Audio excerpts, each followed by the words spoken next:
Ken Trahan with Lenny Vangilder. It's our first NBC Weekend Review, sponsored by First NBC Bank, 30 branches throughout the greater New Orleans area. Check them out at First NBC Bank. Well, the Saints got their first win of the year.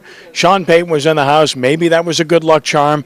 They found their way back from a deficit, overcame a pick six that went in their favor as a result of a call, and took advantage. And Drew Brees set a record. They won the game. They beat the Chargers. They were favored to win, and they did so, and they're 1-4. It was an amazing night, really. I mean, Brees with the record. Marcus Colston, you can't say enough about Colston. Brees was dealing with a depleted receiving core. No Lance Moore. Jimmy Graham was hurt. And Colston and Devery Henderson both step up. Henderson on the receiving end of the record catch. Colston had 3 touchdown catches. How typical is it of Colston? He has been, underrated, under the radar his entire career. He sets a career record last night for receiving touchdowns in Saints history, and it essentially goes unnoticed because it happens on the same night that Drew Brees breaks Johnny Unitas' record. Anyone that wonders why they re-signed Colston and signed him, whereas they didn't sign the likes of Meacham and Nix and Porter, I think you're finding out why right now. He's the real deal. And, of course, the Saints get some time off, and they really need it right now given their injury situation. Yeah, some guys that are beat up. Graham didn't play much last night with an ankle. Jabari Greer, they're optimistic that he may be able to come back in 2 weeks against Tampa Bay, but need to get healthy, and it's an interesting debate. Now you're finally feeling good about yourself and getting things going, coming off a win, and bang, here's the bye week. So it's one of those things you can discuss on both sides. And certainly not an unbeatable opponent in Tampa Bay on the road when the Saints return. As for LSU, again, this offense is what it is. It did not improve, and 6 points on the road or at home, for that matter, is not going to get it done in the SEC. No, it's not. And a disappointing effort, certainly on the offensive side of the ball. And what ended up happening is the defense just got worn down as a result of being on the field so much. The offense was only out there for 50 snaps. Florida's offense was out there for 70 snaps, and eventually, it paid a price. Minter had a great game, 20 total tackles, and even left the game briefly, but looks like Quan Alexander is out for the entire regular season and may come back for a bowl game, but this is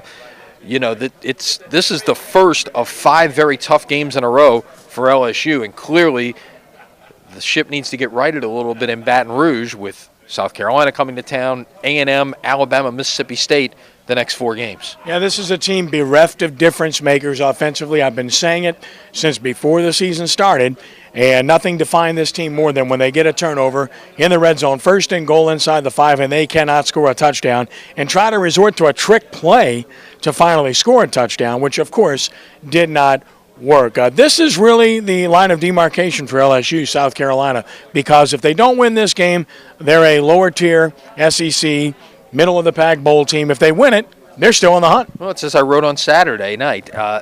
You got a chance to be anywhere 5 weeks from now between 9-1 and 5-5.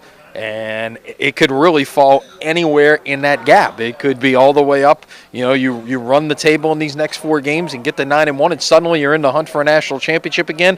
Or we could be talking about a bowl trip to Memphis or Nashville or Shreveport.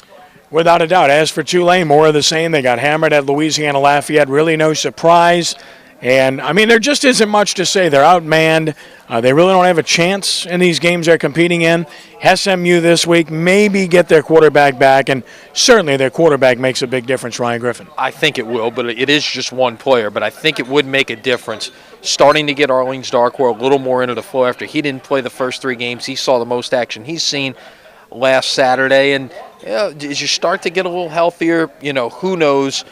Clearly they were better this past Saturday than they were the Saturday before, and they just got to put it all together and, try to get one in the W column. And the Hornets played a game out of the country. Now they play at home on Tuesday night, so we'll start paying more attention to the NBA team. Absolutely. You got a couple of preseason games. The regular season starts Halloween night, and a lot to take a look at here in the preseason with so many young players on that team. In high school football, Dominic Henry of South Plaquemines, our player of the week, off of a 5-touchdown performance and a huge win over Newman this past Friday night. You can check it out at sportsnola.com. And, of course, watch Sports Nola TV. Special time, 5 p.m.